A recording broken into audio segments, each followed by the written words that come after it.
The crying started just 10 minutes after the plane took off.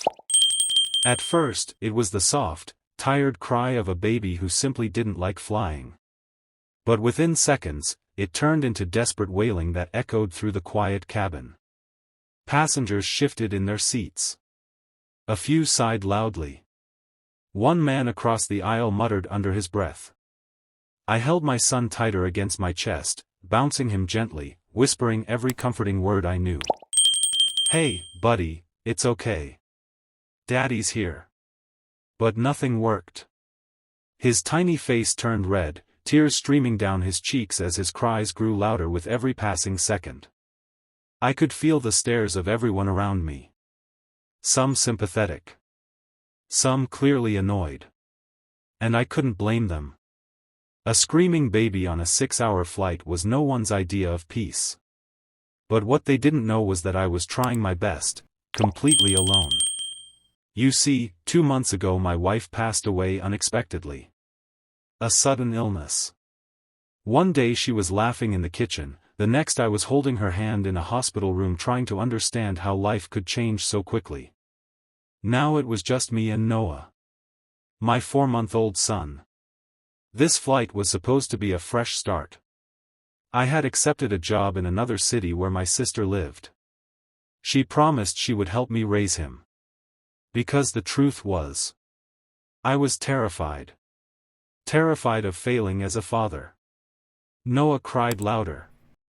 I tried feeding him. Nothing. I tried rocking him. Still crying. The woman in front of me turned slightly with a frustrated expression. Another passenger pressed the call button for a flight attendant. My chest tightened with embarrassment. I whispered apologies to no one in particular. I'm sorry. I'm trying. But the crying only grew louder. Then something unexpected happened. The woman sitting beside me slowly turned toward us. I had barely noticed her before.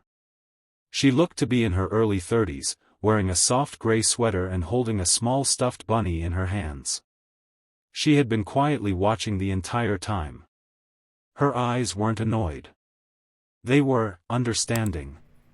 After a moment, she leaned closer and spoke gently. Is it okay if I try something? I blinked in surprise. Try, what? She hesitated for just a second, as if unsure whether I would trust her. Then she said something I never expected to hear from a stranger on a plane. May I hold him? My first instinct was hesitation. He was my son. My responsibility. But Noah cried so hard that his little body shook, and I realized something painful. I didn't know what else to do. Carefully, I nodded. She reached out slowly, lifting Noah into her arms with surprising confidence. She held him close, gently rocking him the way someone does when they've done it 1,000 times before. Then she did something that shocked half the plane. Without hesitation, she pressed him gently against her chest and began humming a soft lullaby. Passengers nearby stared. One flight attendant paused mid-step. But within seconds, something incredible happened. Noah's crying slowed. Then softened. And finally, stopped. The cabin fell into stunned silence. My son looked up at her with wide eyes, his tiny fingers gripping her sweater. Within a minute, he let out a small sleepy sigh and rested his head against her shoulder. I stared in disbelief. How did you? She smiled softly. Sometimes babies just want to feel calm energy. I rubbed my forehead, half laughing, half emotional. I've been trying for 20 minutes. Well, she said gently, you're doing this alone. That's not easy. Her words caught me off guard. How did you know? She looked down at Noah sleeping peacefully. I can tell when someone is carrying more than just a diaper bag. Something about the way she said it made my chest tighten. We sat there quietly for a moment. Thank you, I said sincerely. I'm Daniel, by the way. Emma, she replied. The plane lights dimmed as the flight settled into its long journey. Emma continued holding Noah, gently swaying while he slept as peacefully as if he had known her forever. "You're really good with babies," I said. She chuckled softly. "I should be." I noticed the stuffed bunny still in her other hand. "Do you have kids?" For a moment she didn't answer. Instead, she looked out the window at the clouds glowing under the moonlight. "I did," she said quietly.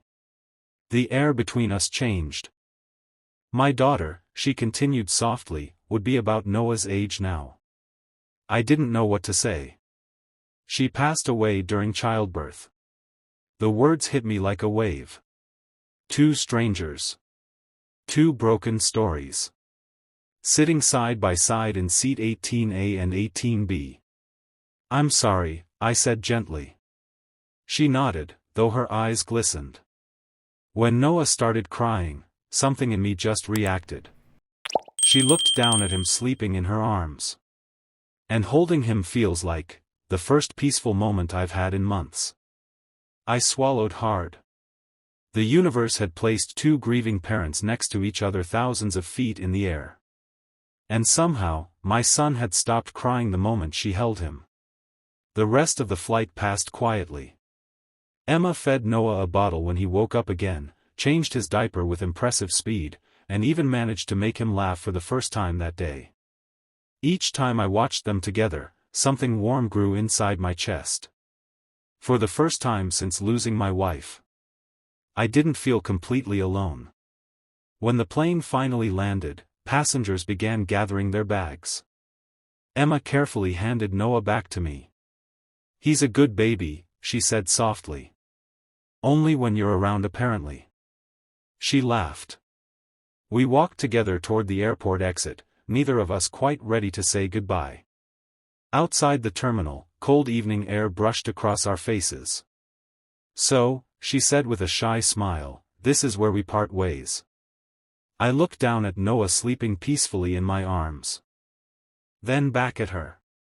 "Or maybe, it isn't." She raised an eyebrow. "What do you mean?"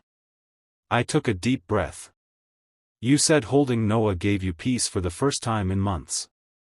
She nodded slowly. "And honestly, watching you with him was the first time I felt hopeful in months." Her eyes softened. "I know we're strangers," I continued, "but maybe we don't have to stay strangers." She looked at Noah, then back at me. "You're suggesting?" I smiled nervously. "Maybe coffee. Somewhere Noah approves of." She laughed, a warm genuine laugh that made the entire exhausting journey worth it. "I think Noah already approves." Just then, my son stirred slightly in my arms. Emma reached out and gently touched his tiny hand. And something about that moment felt strangely certain. A crying baby had forced two wounded hearts to meet. But sometimes life doesn't bring people together in perfect places. Sometimes it happens in cramped airplane seats. Between tears, exhaustion, and unexpected kindness. And sometimes the most unthinkable moment is the very one that changes everything.